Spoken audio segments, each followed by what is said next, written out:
Good evening, students. Please mark your attendance.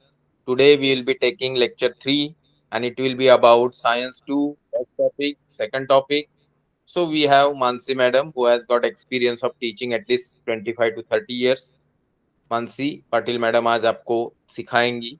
आपका कुछ भी फीडबैक है तो मेरे पर्सनल व्हाट्सएप नंबर पे आप भेज सकते हो। अभी मैं इस बारे में ज्यादा बात नहीं करूंगा। We will give mic to Mansi madam and let her start. Madam आप शुरू कर दीजिए। Okay, thank you. Good evening, everyone. All of you hear me, students?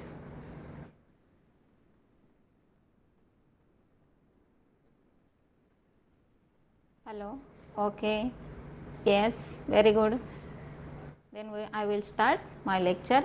हाँ, सबको पहले मैं ये इंस्ट्रक्शन देती हूँ बच्चों, ये सीईटी का ये लेक्चर है ना, तो अभी रेगुलर स्टूडेंट है हमारे 10th के, तो उनके लिए भी ये बहुत बढ़िया मौका है। हाँ, तो क्या करना है आपको, ये थोड़ा सा ध्यान में रखो। अभी 2 लेसन का मैं टेस्ट लेने वाली हूँ, इसके ऊपर मैंने एमसीक्यू निकाले हैं। आपको अभी इस लेक्चर में सब के सब एमसीक्यू मैं करने का प्रयास करूँगी। हाँ, तो आपको एक जो अभी 10th में है उनका कितना प्रिपरेशन हुआ है ये भी मुझे मालूम होगा, और उनको खुद को पता चलेगा ये एमसीक्यू अपने लिए कितने फ़ायदेमंद होंगे। और अभी सीईटी के बच्चों को बोलूँगी, आपको तो इसीलिए क्लास ज्वाइन करना है ना, तो आपको तो ऑलरेडी आप 1 साल का आपका प्रिपरेशन तो हो गया है, तो आपको अभी मार्क करना होगा कि आपको कितना ध्यान में रहा है। ये तो बिगिनिंग है, शुरुआत है बच्चों, तो टेंशन नहीं लेने का है। आज का तो फर्स्ट लेक्चर आपका साइंस का होगा, तो आपको थोड़ा कम आइडिया होगा, लेकिन नेक्स्ट डे आपको आइडिया मिल जाएगा कि हमारे लेसन में बहुत बड़े छुपे छुपे एमसीक्यूज रहते हैं, लेकिन हमने कभी ध्यान नहीं दिया उसके ओर, क्योंकि हमें एमसीक्यू टाइप कुछ एग्ज़ाम देनी ही नहीं थी। तो अभी आपको क्या करना है, ओनली एमसीक्यू के ऊपर फोकस करना है। तो जब भी आप ये प्रिपरेशन करने के लिए जाएंगे, तो अभी आपको डिस्क्रिप्टिव या कुछ डायग्राम वगैरह या एक अदर कुछ क्वेश्चन हमारे आते हैं उसके ऊपर फोकस नहीं करना है, लेकिन आपको प्रिपरेशन करना है। तो प्रिपरेशन के लिए अभी इसमें मुझे लगता है सीबीएसई के भी बच्चे हैं, तो वो तो खुद तो बोलते हैं हमारा सिलेबस वास्ट रहता है। इसका मतलब आपने अगर प्रिपरेशन किया होगा तो आपका नॉलेज भी वास्ट होगा। तो अभी आपके पास वास्ट नॉलेज है, लेकिन अभी आपको स्मार्ट स्टडी करना है। हार्डवर्क तो आपने साल भर किया होगा और उसका नतीजा आपको मार्क्स के हिसाब से मिला होगा, आपको अच्छे अच्छे परसेंटेज मिले होंगे, तो इससे आप खुश होंगे। अभी आपको सीईटी में अच्छे मार्क्स लाना है, समझे? तो आपको अभी स्मार्ट वर्क करना है। तो स्मार्ट वर्क के लिए आपको क्या करना है ये मैं पहले बताती हूँ। अभी ये जो सीईटी का एग्ज़ाम होगा वो अपना स्टेट बोर्ड के ऊपर होगा, इसलिए आपको थोड़ा सा स्टेट बोर्ड का बुक लेना पड़ेगा, उसका प्रिपरेशन करना पड़ेगा। प्रिपरेशन मतलब ज़्यादा कुछ नहीं करना है, लेकिन स्मार्ट वर्क तो करना है, और वो तो आपको खुद को करना है बच्चों। हाँ, अभी हम लोग सब आइडिया देंगे, जब जब हमारे लेक्चर होंगे उसमें किस टाइप के लेसन वाइज किस टाइप के एमसीक्यू आएंगे, आपको पूछे जाएंगे, वो हम सब बताएंगे। लेकिन इसके अलावा इस आपके लेसन में कुछ ज़्यादा भी निकल सकता है का, ये आपको देखना है, समझे आप? अभी थोडा जो मराठी वाले बच्चे हैं उनको मैं बताती हूँ की मुलांना अभ्यास करताना आता तुम्ही थोडंसं काय करायचं आहे, आपलं फोकस करताना एक ऑब्जेक्टिव्ह टाईप तुमचे क्वेश्चन असतात बघा, एमसीक्यू ज्याला म्हणतो आपण, की तुमच्याकडे 4 ऑप्शन दिले जातात आणि त्यातला एक ऑप्शन तुमचा करेक्ट असतो आणि त्याला तुम्ही तो चूज करायचा असतो किंवा तुम्हाला टिक मार्क करायचं असतं। आता OMR शीट येणार आहे तुम्हाला, म्हणजे तुम्हाला त्याला गोल करायचा आहे, डार्क म्हणजे तुमचा जो सर्कल दिलेला असतो त्याला डार्क करायचं असतं। आणि सगळ्यात महत्त्वाचं मुलांनो, ये तुमची एग्ज़ाम आहे ही पहिली एग्ज़ाम असणार आहे, म्हणजे लाइफ में अगर आपको कॉम्पिटिटिव एग्ज़ाम में जाना है तो ये आपका तो पहला कॉम्पिटिटिव एग्ज़ाम होगा। तो आपके सबके मन में थोड़ा सा डर तो रहा होगा, तो पहला डर निकाल के फेंक दो उसको, क्योंकि आपको पूरा 1 महीना मिलने वाला है। 21 जुलाई को आपको लिंक ओपन हुई है सीईटी का फॉर्म भरने की, 26 तक वो लिंक आपको मिलेगी, लेकिन उसके बाद नहीं मिलेगी। और ये न्यूज़ में मैंने पढ़ा है 21 अगस्त को आपका सीईटी का एग्ज़ाम होगा। और ये सीईटी के एग्ज़ाम आपके पूरे सिलेबस के ऊपर होगी, तो उसमें कौन से सब्जेक्ट है ये मैं पहले आपको बताती हूँ। इसमें रहेगा इंग्लिश, उसमें 50 मार्क्स का इंग्लिश रहेगा, देन साइंस रहेगा 50 मार्क्स का, मैथ्स रहेगा 50 मार्क्स का, और आपका एसएसटी जो बोलते हैं ना आप लोग, वो रहेगा 50 मार्क्स का। ऐसा 200 मार्क्स का आपका सीईटी का एग्ज़ाम रहेगा। तो सब्जेक्ट वाइज हम लोग तो आपका लेने वाले ही हैं, लेकिन एक्स्ट्रा आपको जो करना है तो प्रिपरेशन के लिए आप ये स्टेट बोर्ड के बुक्स यूज़ कर सकते हैं। ओके, तो I will start my lecture. आपको थोड़ा सा मैं एक एक क्वेश्चन पूछती जाऊंगी। अगर आपको कोई डाउट है तो मुझे आप चैट बॉक्स में दे दो लिख के, मैं आपको बताऊंगी, पूरा का पूरा सब बताऊंगी।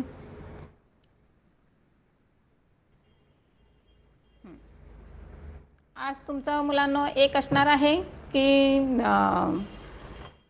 हे तुम्हाला क्वेश्चन मी सांगते, तो क्वेश्चन तुम्ही काय करायचा आहे, एक सगळ्यात महत्त्वाचं म्हणजे क्वेश्चन मी तुम्हाला वाचून दाखवते, 4 ऑप्शन तुम्हाला दिसतील असे मी समोर ठेवते। ऑलरेडी तुमचं सगळं प्रिपरेशन झालेलं आहे आणि हे सगळं मुलांना ट्रायल आहे।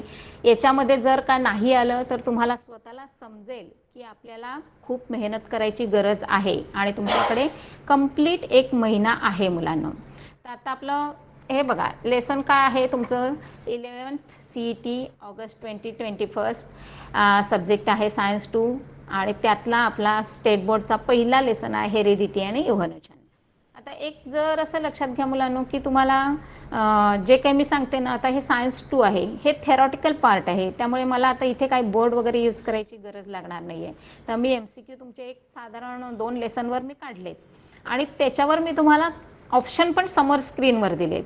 तर एक काम करायचं आहे, मी क्वेश्चन वाचून दाखवते, चॅटबॉक्समध्ये तुम्ही स्वतः तो ऑप्शन कोणता आहे तो वर्ड म्हणजे ऑप्शनचा ए म्हणायचं आणि त्याचा जो काय तुमचा ऑप्शन आहे तेही तुम्ही टाईप करायचं आहे।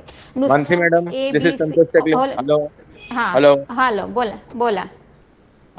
यू रोटेट युअर स्क्रीन, ते उभं दिसतंय, आडवं का?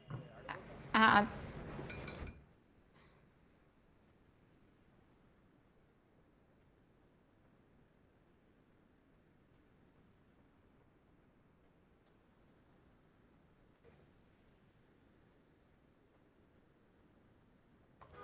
ते आज होत नाहीये, मी रोटेशन केलंय ओपन तरी ते होत नाहीये। You should take this all learning from Ariana as early as possible. Yes yes yes. आणि हिंदी, आणि शक्यतो हिंदीत बोला, मुलं इंग्लिश मीडियमची आहेत यामध्ये, they may be some people who don't understand Marathi. Okay, yes yes yes yes yes. Hindi English is better language for all communication. Okay, okay okay okay. ए आडी, ही पीडीएफ अशी हे नाही होत रे, बघ जरा। माईक बंद करा तुमचा, माईक बंद करा. Students, we have some little technical difficulty, hold on, 2 minute के लिए रुकिए. एंड एज सच आप सबको मैं कॉमन इंस्ट्रक्शन देना चाहूंगा. सी, नॉर्मली आप सब लोग बीइंग फ्रॉम महाराष्ट्र, आप सब लोगों को अच्छे से हिंदी इंग्लिश तो समझती है, मराठी भी थोड़ा बहुत समझ ही जाते हो आप लोग, और मैडम बहुत अच्छा पढ़ाती है. इश्यू लैंग्वेज का होता है कि जो मोड ऑफ कम्युनिकेशन लोग जिंदगी भर इस्तेमाल करते हैं उसमें उनका कंफर्ट लेवल बहुत ज्यादा होता है. So she will be speaking in between Marathi, but Hindi English, और आपके सामने इंग्लिश स्क्रीन ही है, तो आपको वो सब चीज का आपको ऑब्जेक्शन नहीं होना चाहिए. बट आपके कंसर्न के लिए मैंने मैडम को आपका आपका कंसर्न मेरी तरफ से बता दिया है. सो जस्ट, मैडम साइंस 2 लेंगी, उसमें काफी थेरोटिकल पोर्शन है, तो ऑब्वियसली उनको कुछ ज्यादा बोर्ड इस्तेमाल करने की जरूरत नहीं है, ना ही बहुत कुछ एक्सप्लेनेशन देने की जरूरत है. जैसे मैंने लास्ट टाइम मेरे पहले लेक्चर में कहा था कि it's very important that certain things need to be by hearted when it comes to the theoretical level. तो आप थेरोटिकल लेवल पे साइंस 2 को देखेंगे, बायोलॉजी का कंटेंट उसमें बहुत ज्यादा है, तो probably it will be helpful to you. Okay, तो 2 मिनट दे दीजिए, मैडम विल रिज्यूम सुन, और जैसे ही वो माइक ऑन करके आपको बताना शुरू कर देंगी, then I will take the leave. झालं झालं झालं, ready ready. Okay, thank you madam. Present करते का? हो बघ, ए स्क्रीन दिसते का? Yes yes, it's visible. Yes yes, okay okay, thank you.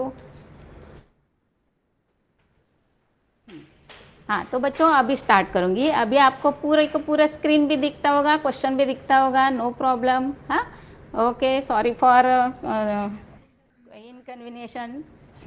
अभी देख लो बच्चों, आपके सामने स्क्रीन है, आपको एक एक क्वेश्चन मैं देती हूँ, वो क्वेश्चन आपको पढ़ना है। उसके 4 ऑप्शन आपके पास है, जो ऑप्शन करेक्ट है वो चैट बॉक्स में आपको लिखना है, समझे? हाँ, तो बाद में एक 4-5 तो मैं ले लूँगी, बाद में मैं देख लूँगी आपने किसने किसने करेक्ट किया है, और मैं ऐसा करते करते आपको करेक्ट ऑप्शन कौन सा है ये भी बताते जाऊँगी। अगर आपको किसी को नोट डाउन करना है तो कम से कम आपको ऑप्शन को नोट डाउन करना, बाद में आपको यूट्यूब पे मिलेगा सब ये, तो क्वेश्चन मिलेगा, ऑप्शन भी मिलेगा, लेकिन आंसर शायद नहीं मिलेगा। तो आपको जिसको आंसर चाहिए उसको ऑप्शन से वो वर्ड भी लिखना होगा। तो मैं थोड़ा वेट आपको टाइम तो दे दूंगी। ओके, तो फर्स्ट क्वेश्चन है, the process by which the gene in the nucleotide suddenly changes its position is called dash dash. उसको क्या बोलते हैं ये आपको लिखना है। तो आपको ये ऑप्शन है, first one is translation, second है translocation, third one is mutation and fourth one is transcription. तो वर्ड को आपको ध्यान से पढ़ना है बच्चों, ट्रांसलेशन, ट्रांसलोकेशन एंड ट्रांसक्रिप्शन, ये कंफ्यूजिंग वर्ड है, तो आपको श्योर शॉट होना चाहिए कि ये इसमें से कौन सा परफेक्ट आंसर है। तो आप लिख लो, जिसको जिसको आता है चैट बॉक्स में लिख दो, जिनको नहीं आता है वो थिंक करो। लास्ट ईयर का फर्स्ट लेसन में ये सब आपको पढ़ाया गया है और आपने स्टडी भी किया होगा। 1 मिनट मैं आपको देती हूँ। हम लोग ऐसा धीरे जाएंगे, कुछ ऐसा ज़्यादा फास्ट फास्ट जाके कुछ ज़्यादा नहीं हासिल करना है, थोड़ा करेंगे लेकिन परफेक्ट करेंगे। ओके, तो फर्स्ट का आंसर मैं आप सबको बताती हूँ। अभी किसी ने, मैंने बताने के बाद किसी ने चैट बॉक्स में लिखना नहीं है, क्योंकि जो आंसर मैं बताती हूँ वो करेक्ट ही है, तो आप बाद में आपको नहीं लिखना है। तो आप कम से कम आप खुद को तो ऐसा प्रामाणिक रहना चाहिए। समझ में आया? तो पहला का आंसर है आपका mutation, first answer is mutation. Okay, तो सेकेंड है, the proof for the fact that protein synthesis occurs through dash dash was given by the George Bredal and Edwin Tutum। देख लो क्वेश्चन कैसे पूछे गए हैं, जिसके ओर कभी आपने साल भर ध्यान भी दिया नहीं होगा, तो ऐसे क्वेश्चन आपको MCQ में पूछे जा सकते हैं। तो ये करते करते आपको ये भी समझ में आएगा कि हम लोग जब प्रिपरेशन करेंगे MCQ के लिए तो कौन से टॉपिक पे कंसंट्रेट करना है, कौन से टॉपिक के ध्यान देना है। समझ में आया? ओके, तो इसका ऑप्शन क्या है? First one is genes, second है सेल्स, थर्ड है tissue and fourth one is amino acids. आपको लिखना है चैट बॉक्स में करेक्ट आंसर।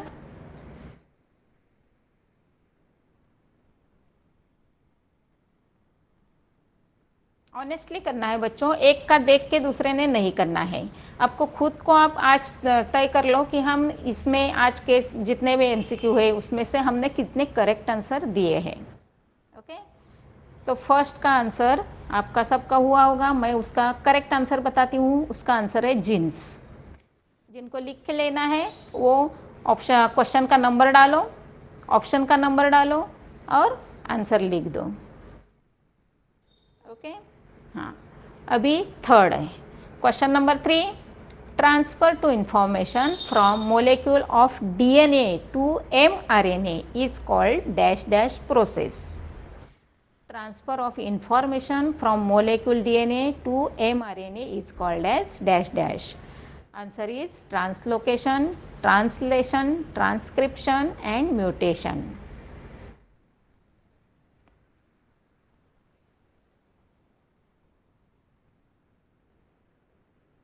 इसका करेक्ट आंसर है बच्चों transcription, transcription. Question number 4, evolution. हाँ, question number 4, evolution means dash dash. Options है ग्रेजुअल डेवलपमेंट, बी ऑप्शन है एक्सचेंज, C सी ऑप्शन है ट्रांसक्रिप्शन एंड डी ऑप्शन है डिफरेंशिएशन। इवोल्यूशन मीन्स, उसका करेक्ट आंसर है बच्चों ग्रेजुअल डेवलपमेंट। अब हमने तो ये जब एक्सप्लेनेशन दिया ना, उसमें फर्स्ट लाइन इवोल्यूशन का पहला अपना जो टॉपिक है उसमें फर्स्ट लाइन दिया है evolution means gradual change, gradual development. तो कभी कभी वर्ड में थोड़ा चेंज आता है, लेकिन ध्यान में रखो आपको ये थोड़ा सा जो वर्ड चेंजेस जो रहते हैं वो आपको थोड़ा सा समझना है। Fifth question, dash is not the vestigial organ in the human body. Question fifth, dash is not the vestigial organ in the human body. Options है appendix, coccyx, canine and wisdom teeth.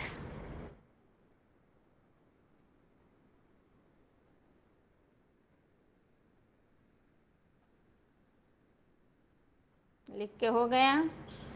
हाँ, अभी मैं देखूंगी, आपको correct answer बताऊंगी canine, C, option C canine. Question number 6, similarities in initial stages indicates the dash dash evidence of the evolution. Similarities in initial stages indicate the dash dash evidence of the evolution. Options are connecting links, B option है morphological, C option है embryological and D option है paleontological. Write down correct answer.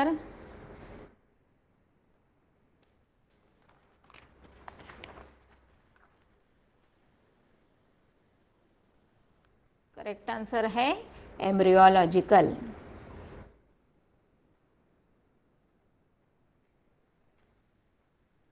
Question number 7,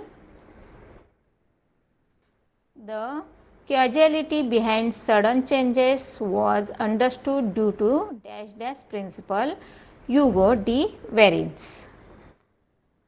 question फिर से, the causality behind sudden changes was understood due to dash dash principle, Hugo de Verins. Options are transcription, B option translocation, C option translation and D option mutation.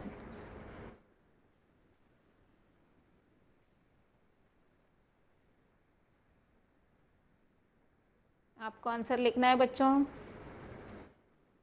और इसका correct answer है mutation, option D mutation.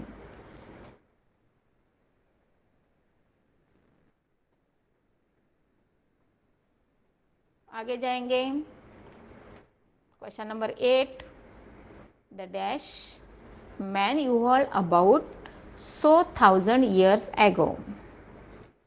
Question देखो, the dash man evolve about 100,000 years ago। First option है Cro-Magnon, B option है Java man, C option है Neanderthal and D option है Ramapithecus. आपको correct option लिखना है बच्चों।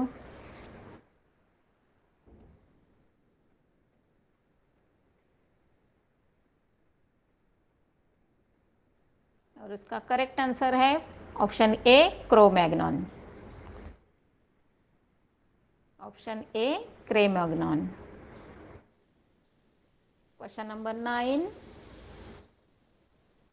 about 10,000 years ago dash dash started to practice agriculture। about 10,000 years ago dash dash started to practice agriculture। Options है, A option है gorilla, B option है wise man, C option है Ramapithecus and D option है एस्ट्रोलोपेथिकस। हाँ, जो बच्चे हैं अभी स्टेट बोर्ड के, उनको तो पूरा डायग्राम ध्यान में आया होगा। जो हमारा डेवलपमेंट होता ना, डायग्राम्स का जो दिया था उसके टॉपिक में ही वो आपको लिख के दिया था, तो इसका तो आंसर आपको सबको आएगा। और इसका करेक्ट आंसर है wise man, About 10,000 years ago, dash started to practice agriculture. This one is known as wise man. Question 10, dash can be considered as the first example of the wise man.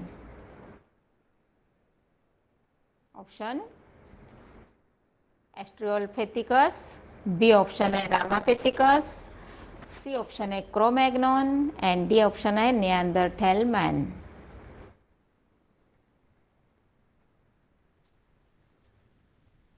Question क्या है? Dash can be considered as the first example of wise man.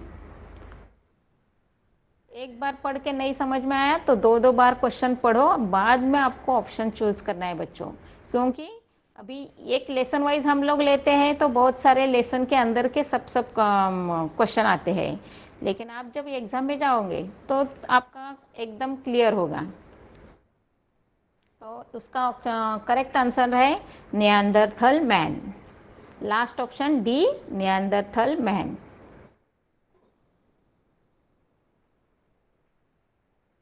अभी देखती हूँ मैं कितने लोगों ने correct answer दिया है.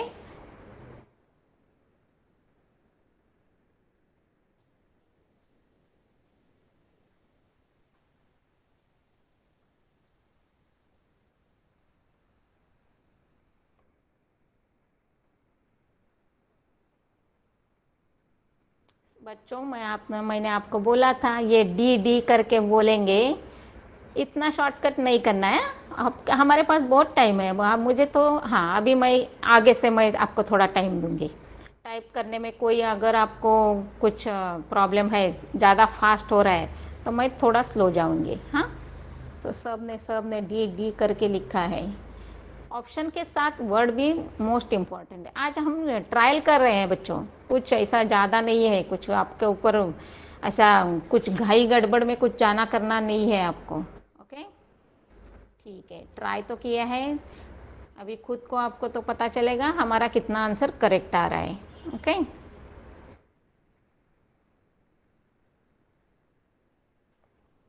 हाँ, आगे से अभी 11 क्वेश्चन बच्चों मैं थोड़ा आपको टाइम दे दूंगी, लेकिन ऑप्शन अगर ये है तो डक बाइल पैटलिपस ये वर्ड आपको लिखना है. ओके, हाँ, तो question number 11, dash is the connecting link between Annelida and Arthropoda. Connecting link.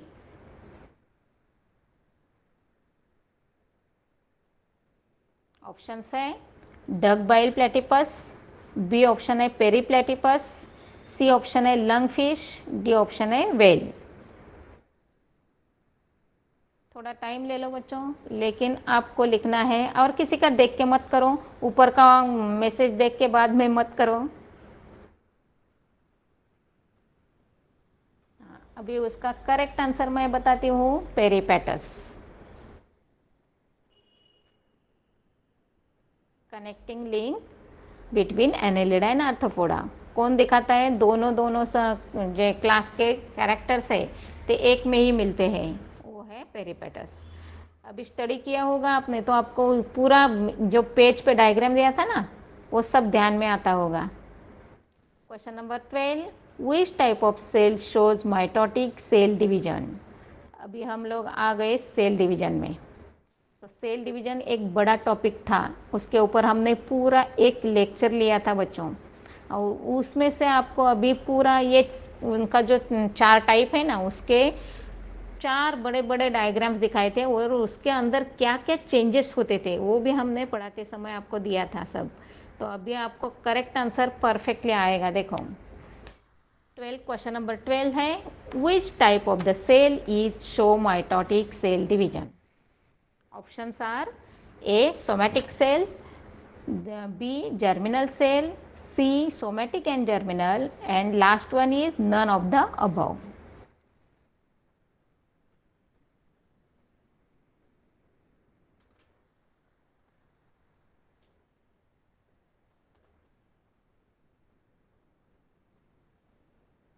हाँ, अभी करेक्ट आंसर मैं बताती हूँ, somatic and germinal cell. Which type of the cell shows mitotic cell division. अभी एक आपको थोड़ा जाते जाते ये भी बताती हूँ कि लेसन वाइज जब मैं ले रही हूँ तो मैं ये लेसन का जो थेरोटिकल पार्ट जो है हमारा टेक्सचुअल टेक्स्ट बुक में, उसके ऊपर भी मैंने क्वेश्चन निकाले हैं, और जो प्रैक्टिकल बुक तुम यूज़ करते हैं उसके ऊपर भी मैंने निकाले हैं। तो आपका ये लेसन नंबर फर्स्ट है, वो इसके ऊपर ज़्यादा से ज़्यादा आपको 15 से 20 ही एमसीक्यू पूछे जा सकते हैं। तो पूरा का पूरा मैंने ट्राई किया है कि जितने हैं उतने सब आपको देने का प्रयास किया है। उतने किए तो भी आपको सफिशिएंट होगा, क्योंकि आपको हर एक पूरा साइंस, थोड़ा सा बीच में मैं ब्रेक लेती हूँ लेकिन समझा देती हूँ आपको। आपको साइंस का कम से कम 50 मार्क का क्वेश्चन पूछेंगे ना, तो उसमें आपका साइंस 1 और साइंस 2 इंक्लूड किया जाएगा। तो एक एक के ऊपर आपको कितना फोकस करना है ये आप देख लो।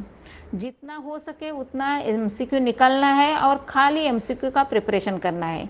और प्रिपरेशन करते समय आपको वो क्वेश्चन में क्या चेंज है, ऐसा घुमा फिरा के आपको क्वेश्चन पूछते हैं, तो वो चेंज क्या है वो आपको ध्यान में आना चाहिए, तब भी जाके आप करेक्ट आंसर को मार्क कर सकेंगे। ओके, तो अभी फिर जाएंगे हम लोग हमारे क्वेश्चन में। अभी ये तो है हमारे प्रैक्टिकल बुक में जो क्वेश्चन थे उसके ऊपर मैंने निकाले हैं।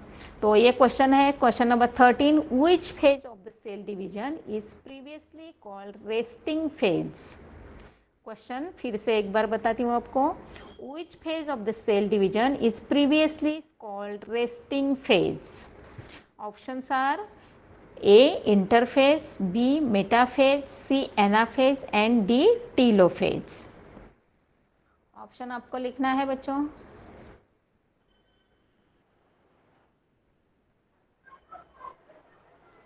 Yes, correct answer is interphase, क्योंकि metaphase, anaphase, telophase and prophase, these are the phases of our cell division. ये इंटरफेज है, ये रेस्टिंग फेज रहता है। तो थोड़ा सा आप ऐसा एकदम कॉन्सेंट्रेट करके पढ़ेंगे ना, तो आपको क्वेश्चन में ही आंसर मिलेगा रेस्टिंग फेज क्या होता है, क्योंकि ये जो 4 फेज हमने स्टडी किए उसमें कुछ रेस्ट वाला फेज नहीं था। How many times a cell will have to divide mitotically to form 128 cells? अभी सेल डिवीजन में मैंने आपको डिप्लोमेटिक एंड हेप्लॉइड, हाँ, ये 2 टाइप के सेल डिवीजन मैंने बताए थे। तो माइटोटिक एंड मियोसिस, ये 2 टाइप के हमारे सेल डिवीजन थे। तो क्वेश्चन में कौन सा वर्ड आया है ये देखो, ये है माइटोटिकली। तो माइटोटिकली है तो क्या होगा ये भी आपको पता होना चाहिए, वो उसके हिसाब से आपको कैलकुलेशन करना है। ओके, तो क्वेश्चन है, how many times a cell will have to divide mitotically to form 128 cells. तो कैलकुलेशन आपको आता होगा। हाँ, यस, ऑप्शंस है A cell 7, B 14, C 28, D 32। आपको ऑप्शन लिखना है बच्चों। यस, और इसका करेक्ट आंसर है 7। हाँ बेटा, okay.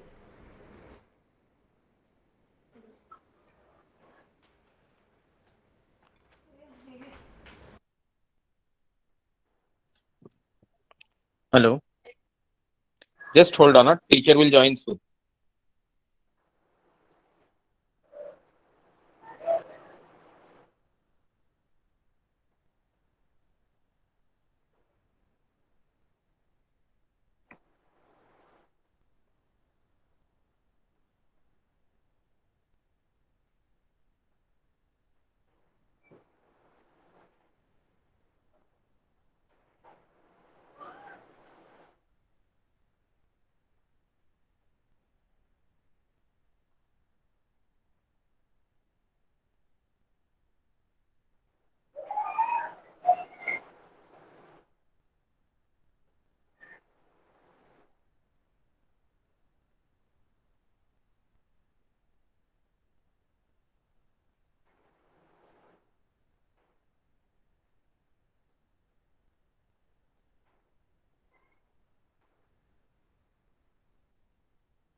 Hello.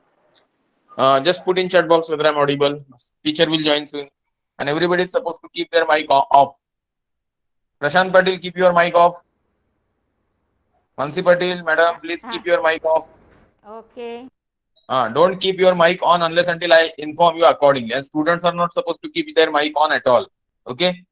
Now, one thing is there is one small correction. I was not in class. I just left for some very important activity.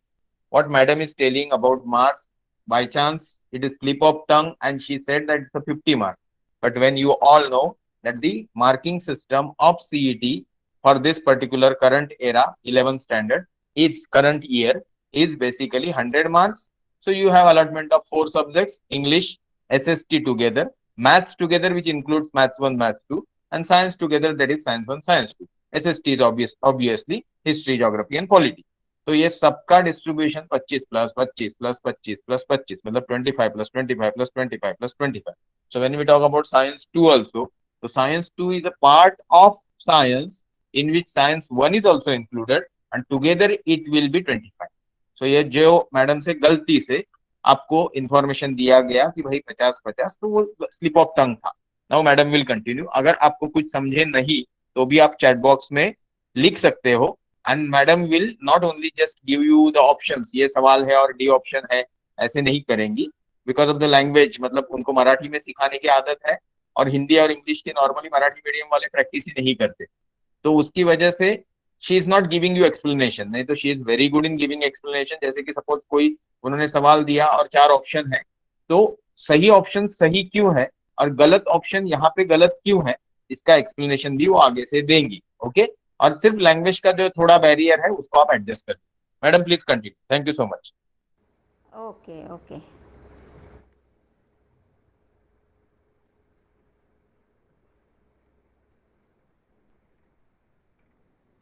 हाँ सॉरी बच्चों, ये ध्यान से निकल गया. मैं 50 बोल रही थी लेकिन मेरी ध्यान में नहीं आया. सर ने मात्र लेकिन सुन लिया. तो अभी आपको ध्यान में रखना है नॉट 50, 25. ओके. हाँ.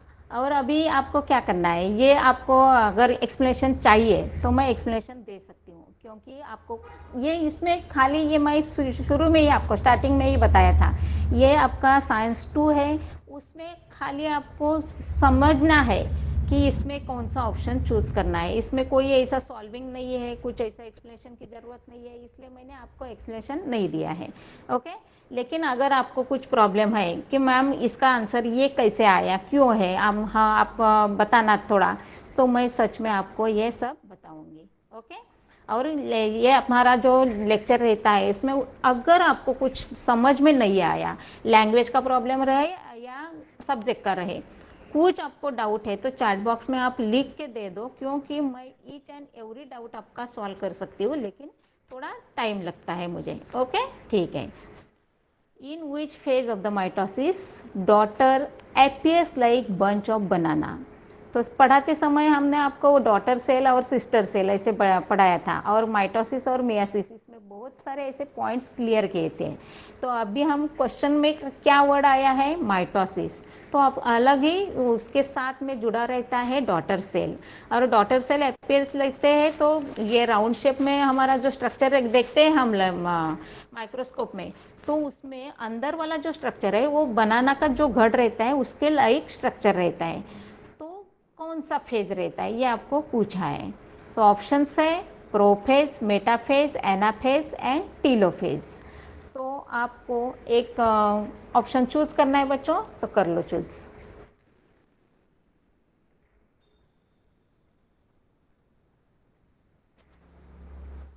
हाँ, उसका करेक्ट आंसर है बच्चों एनाफेज. ओके. Next question.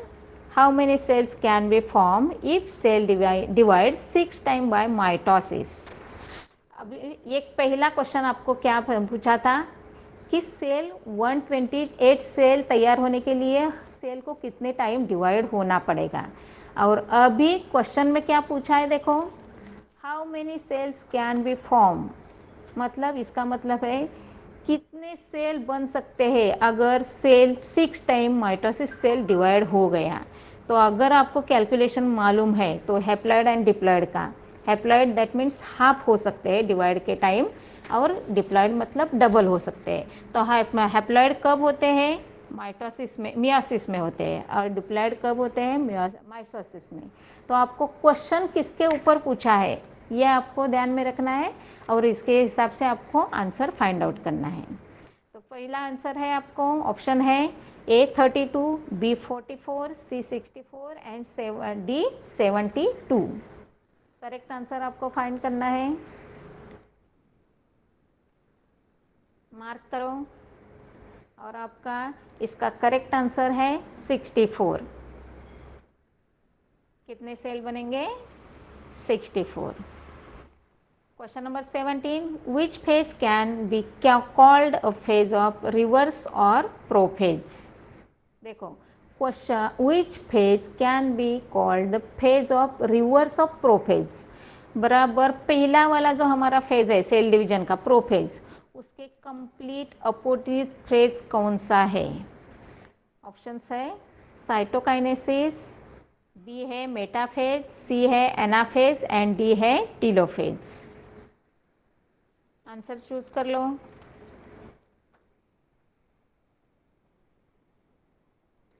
और उसका आंसर है last one, D telophase. Okay, अभी दूसरा लेसन के ऊपर जाने से पहले मैं आपको थोड़ा चेक करती हूँ।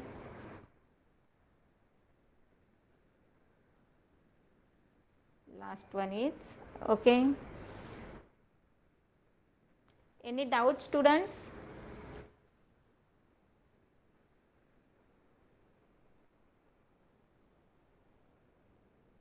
चैट बॉक्स में लिख के दे दो बच्चों। नो? ओके, क्लियर हो रहा है सबको? हाँ, अगर आपको नहीं हो रहा है तो जिसको नहीं हो रहा है उसने बता देना मुझे, मैं एक्सप्लेन करूँगी। ओके,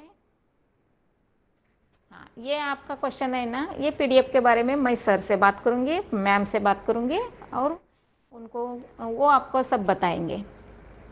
ओके, ठीक है। ओके, ठीक है, चलो नेक्स्ट लेसन पे जाएंगे हम लोग।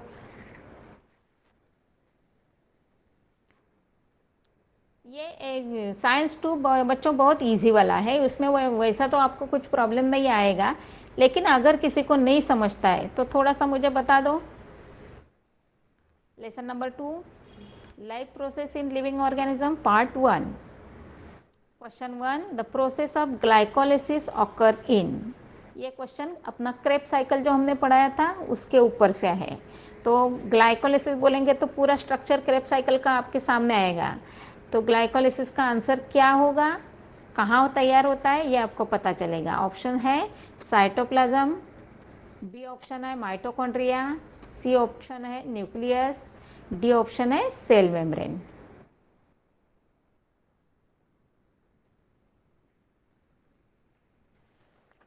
यस, करेक्ट आंसर लिख दो बच्चों। और उसका करेक्ट आंसर है first one, option A is the cytoplasm. Question 2, after complete oxidation of the glucose molecule, dash number of ATP molecule are formed. After complete oxidation of the glucose molecule, dash number of ATP molecules are formed. कितने molecule तैयार होते हैं ATP के? एकदम झट से answer आएगा सबको, और answer is 38. Okay, yes. 3, question 3, at the end of the glycolysis dash molecules are obtained. At the end of the glycolysis dash molecules are obtained. Glycolysis process के एंड में कौन से मोलेक्यूल तैयार होते हैं? हाँ, ऑप्शन मैलिए, formate and acetate and pyruvate. आपका करेक्ट आंसर है pyruvate.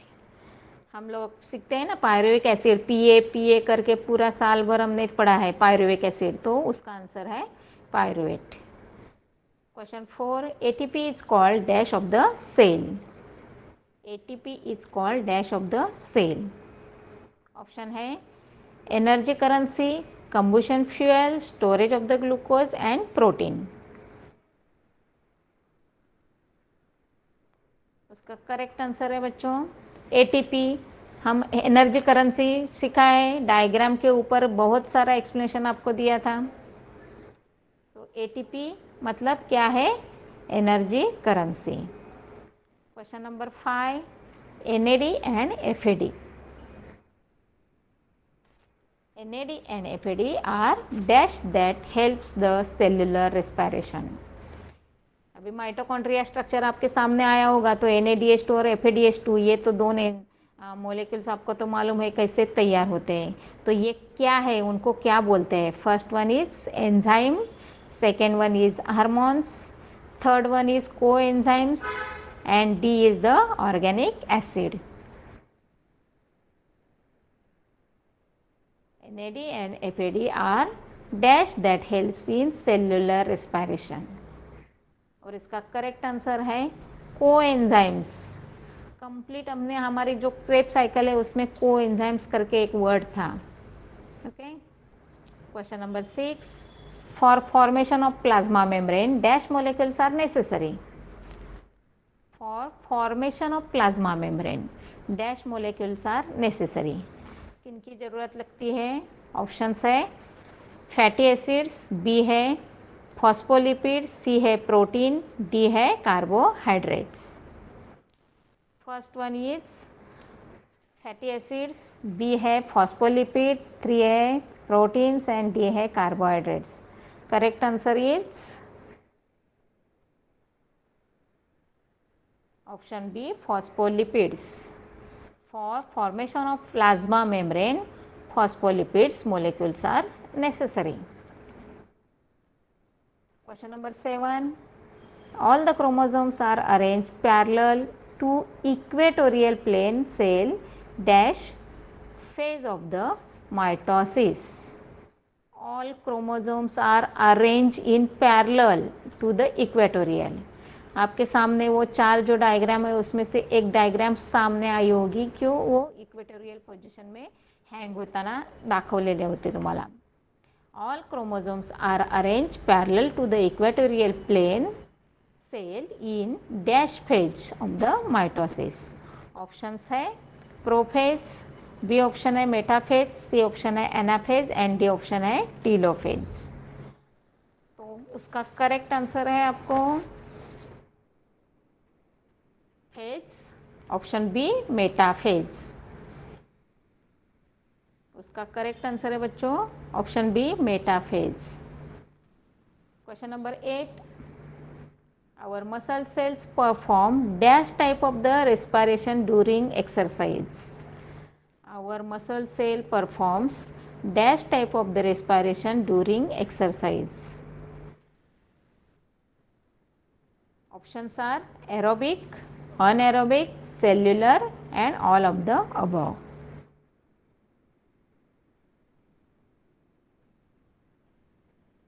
And answer is anaerobic type of the respiration during exercise. Our muscle cells perform anaerobic type of the respiration during exercise. इसके बारे में आपको तो पता होगा कि हमने बहुत सारे एक्सरसाइज करने के बाद थोड़ा सा तो पसीना तो ज़्यादा आता है लेकिन थकान भी बहुत आती है, तो उसका मतलब है हमारे सेल को ऑक्सीजन कम मिलता है और इसकी वजह से वो अनएरोबिक टाइप ऑफ का रेस्पिरेशन करने लगता है और उसमें लैक्टिक एसिड बन जाता है। समझ में आया? हाँ। क्वेश्चन नंबर 9 है excess of carbohydrates are stored in liver. Excess of carbohydrates are stored in liver and muscles in the form of dash. Options are sugar, glucose, glycogen and protein. Excess of carbohydrates are stored in the liver and muscles in the form of, कोणत्या फॉर्ममध्ये तुम्हाला हे सगळं store केलेलं असतं, म्हणजे कौन से form में ये स्टोर करते हैं, बनाते हैं। तो इसका आंसर है correct answer is glycogen, option C glycogen.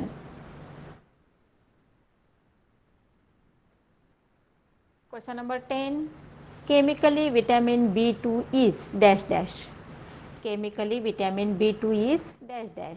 Options are: first one is riboflavin, B is the nicotinamide, C is the cyanocobalamin, and D is the pantothenic acid.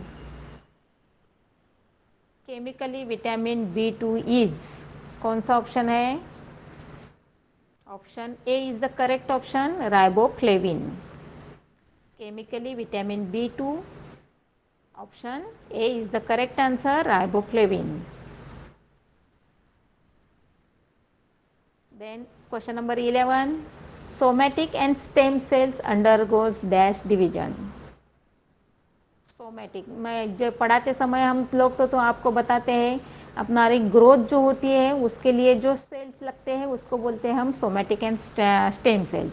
और अलग टाइप का जो हमारा रहता है सेल्स वो है हमारे रिप्रोडक्टिव सेल, तो उनको हम बोलते हैं जर्म सेल्स. समझ में आया?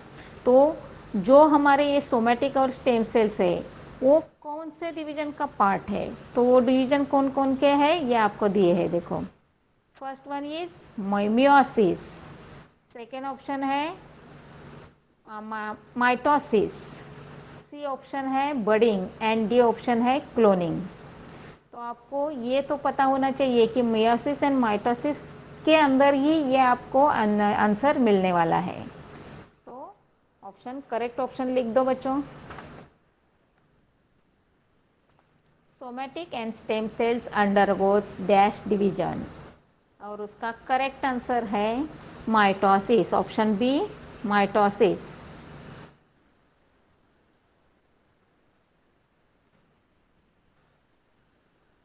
Question number 12. Which of the following is mode of the asexual reproduction?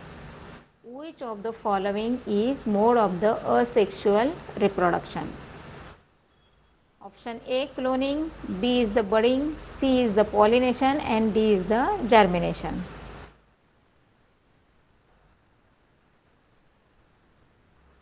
Which of the following is mode of asexual reproduction? और उसका आंसर है, correct answer is option B, budding. Correct answer is budding. Somatic and stem cells undergoes dash division. Somatic and stem cells undergoes dash division. Answer is meiosis, mitosis, budding and cloning. तो उसका answer है mitosis. Okay, हाँ, तो यहाँ तक तो निकाले थे मैंने अपने चैप्टर नंबर 2 है उसके ऊपर, यहाँ तक तो मैंने निकाले थे. यस, अभी सब बच्चों को तो थोड़ा थोड़ा समझ में आ गया. Okay, very good very good. तो आज के लेक्चर में मैंने क्या किया ये मैं आपको बताती हूँ. थोड़ा सा आपको, ये फर्स्ट लेक्चर था, कितना हम एक्सप्लेन कर पाएंगे, कितना करेक्ट कंप्लीट कर पाएंगे इसका तो कोई अंदाज नहीं था, इसलिए मैंने 30 क्वेश्चंस आपको निकाले थे. लेकिन इसके ऊपर और भी निकल सकते हैं. तो आपको क्या करना है बच्चों, 2 लेसन तो हो गए हैं, एक एग्जाम्पल के तौर पे मैंने लिए हैं, आपको उसका थोड़ा सा और स्टडी करना है. और उसमें और कुछ मिलता है क्या, ऑप्शन MCQ टाइप क्वेश्चन मिल सकते हैं क्या, ये आपको थोड़ा स्टडी करना है. और मिले तो आपको प्रिपरेशन करना है. वैसे तो 2 लेसन के ऊपर मैंने आपको ये कम से कम 30 तो क्वेश्चन MCQ तो दिए हैं. अभी आपको और 10 लेसन है, तो अभी 8 लेसन के ऊपर ऐसे ऐसे निकालते जाएंगे तो बहुत सारे MCQ मिल जाएंगे. और इतना प्रिपरेशन करने के बाद आपको तो साइंस 2 का तो कुछ प्रॉब्लम ही नहीं होगा बच्चों. ये गलती से मेरे ये निकल गया था, वो थोड़ा सा करेक्शन में फिर से एक करती हूँ कि आपको साइंस 1 और साइंस 2 मिल के 25 क्वेश्चन आने वाले हैं. तो मैं गलती से ऐसा 25 करके हुआ होगा, तो थोड़ा सा माफ़ करना बच्चों. लेकिन आपको प्रिपरेशन करना है साइंस, पूरा साइंस के लिए, साइंस 1 और साइंस 2. तो साइंस 2 का पार्ट मेरे ऊपर है, तो मैं ये तो करूँगी और पूरा आपको जितना हो सके मेरे तरफ से उतना देने की तो कोशिश करूँगी। और आपको जिस चीज़ का एक्सप्लेनेशन चाहिए उस चीज़ के बारे में मुझे ये अपना ऑप्शन बताने के बाद पूछ लो, चैट बॉक्स में लिख के दे दो, उसका एक्सप्लेनेशन में बिल्कुल आपको मिलेगा। तो ये साइंस का तो बिल्कुल टेंशन ही मत लो। वैसा तो उसमें ज़्यादा कुछ ये एक्सप्लेन करने वाला कोई और सॉल्व करने वाला नहीं है कुछ चीज़। तो आपको सीधी मैं बोलती हूँ कि आपको थोड़ा सा रीडिंग और कंसंट्रेट करना है रीडिंग के ऊपर और फोकस करना है कौन से क्वेश्चन आपको पूछे जाएंगे। अभी मैंने ये साइंटिस्ट के बारे में कुछ पूछा नहीं है एमसीक्यू में, लेकिन ऑब्जेक्टिव टाइप के क्वेश्चन में आपको साइंटिस्ट का नाम भी पूछा जा सकता है। तो जिन जिन जिन लोगों ने रिसर्च किया है मतलब ये डार्विन वाला वगैरह है, तो उनका भी लैमार्किज्म है, तो उनका भी थोड़ा थोड़ा नाम जो इंट्रोडक्शन दिया है उसके ऊपर भी आपको थोड़ा सा फोकस करना है। ओके, क्योंकि आप 10th के बच्चे हैं, अभी वो फर्स्ट आप लाइफ में कॉम्पिटिटिव एग्ज़ाम दे रहे हैं, तो आपको जितना आपका नॉलेज है उतना ही चेक किया जाएगा। जनरल नॉलेज तो होगा, लेकिन आपके सब्जेक्ट के हिसाब से इतना ही पूछा जा सकता है। ओके, ये पीडीएफ के recording will be share with you. हाँ सर, मैडम ये मैं बात करता हूँ, हाँ I'll talk to them। आप माइक बंद कर दीजिए।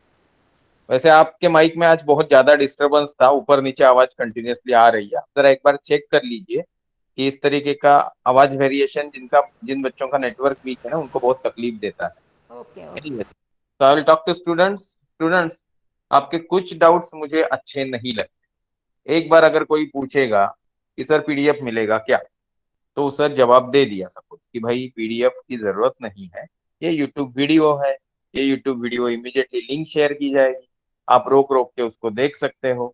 आपको सिर्फ पीडीएफ लेके उसके ऊपर तो आंसर तो मार्क नहीं किए होंगे मैडम ने, तो आपको सिर्फ पीडीएफ मिलेगा, फिर आप ढूंढेंगे और करेंगे। इतने मेहनती होते तो एक्चुअली क्लास की जरूरत ही नहीं पड़ती।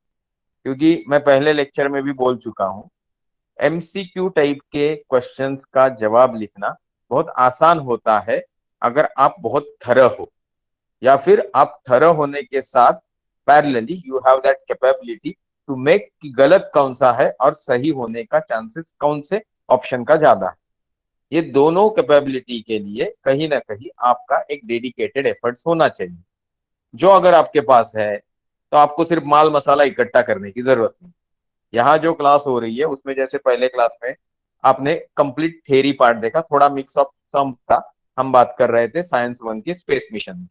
तो मैंने जनरल तरीके से बोला कि एक सेंटेंस में, मतलब यूरी गैगरिन वाला मैंने एग्जांपल लिया था और बोला था कि इसमें तीन चार जो वर्ड्स है उसके ऊपर घुमा फिरा के तीन चार आपके एमसीक्यू बन सकते हैं। मानसी मैडम भी वही बता रही है कि आप थरली पढ़िए।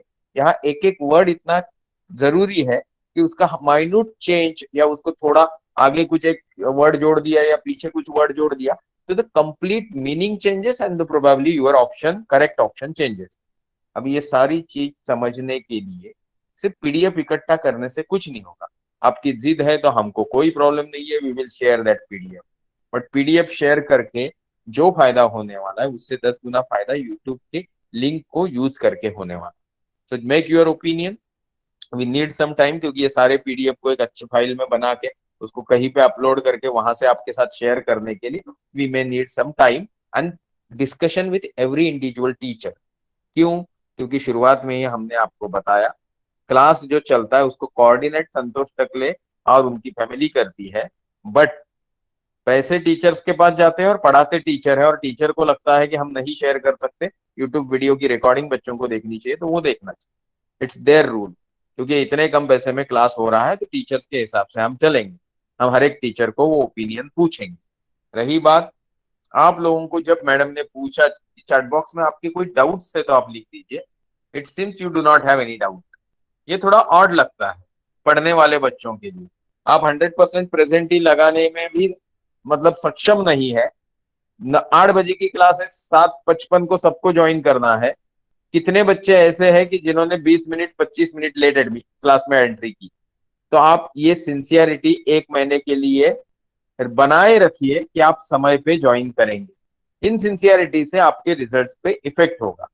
जो 11th के एडमिशन के लिए ट्राई कर रहे हैं, 10th की एग्जाम दे चुके हैं, उनको 11th के सीईटी में अच्छे मार्क्स लाने हैं। और जो 10th की एग्जाम अभी देने बाकी है, उनको तो 10th में भी लाने हैं और सीईटी में भी देने हैं। और प्लस मतलब आम के आम गुठलियों के दाम, या ऐसा बोल सकते हैं कि एक बंदूक की गोली में 4 शिकार हो रहे हैं, 4 नहीं तो 2 तो हो रहे हैं।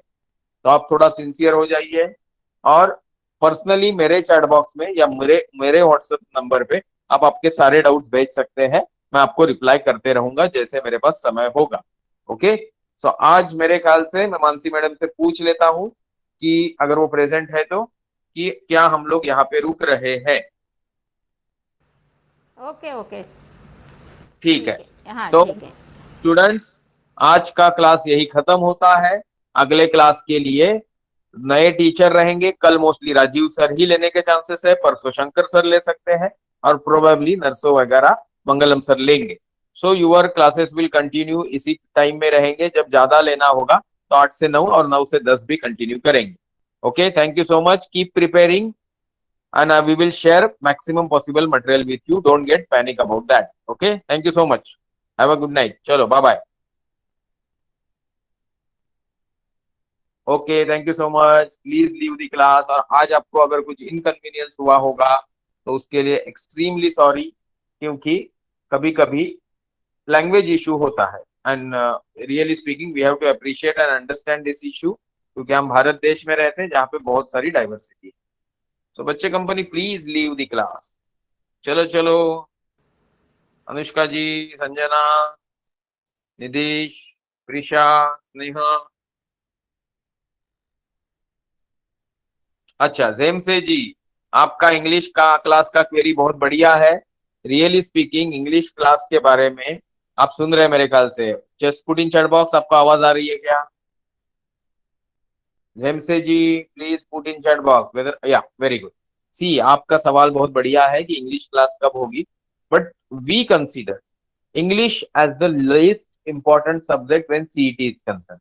मैथमेटिक्स इतना वास्ट सिलेबस, साइंस, एसएसटी बहुत वास्ट सिलेबस है। इंग्लिश के आपके हार्डली 2 3 या 4 5 क्लास होंगे। आप बोलेंगे क्यों? इसका जवाब ये है कि इंग्लिश का क्वेश्चन पेपर जनरलाइज्ड होगा, मोस्टली ग्रामर बेस्ड होगा, या आपके पैराग्राफ के ऊपर होगा। Scene unseen that doesn't count. 10वीं के बच्चे को इंग्लिश अच्छे से आता है तो वहां पे भी बैठ के आप सॉल्व कर सकते हो। शायद यहाँ पे आपको ये वक्त नहीं है कि ग्रामर पढ़ाया जाए, but then 2 3 hours will be sufficient to cover and revise your complete grammar syllabus, which may be useful for your CET exam. तो ये मैं नहीं बोल रहा हूँ, ये टोटल मॉडरेटर टीम बोल रही है जिनसे मैंने कभी बात किया। तो आप इस चीज को निगेटिवली मत लीजिए, पॉजिटिवली ले लीजिए। बट जबकि 25% सिलेबस आपका इंग्लिश का है, the hours allotted in this 30 hours will not be 25%। Okay, तो 7.5 घंटे का लेक्चर नहीं होगा, 2 3 4 घंटे का लेक्चर आपका इंग्लिश का होगा। Okay, you have to bear with this particular minor understanding. Okay, चलो then, bye bye, good night. चलो, leave the class. Sneha, leave the class.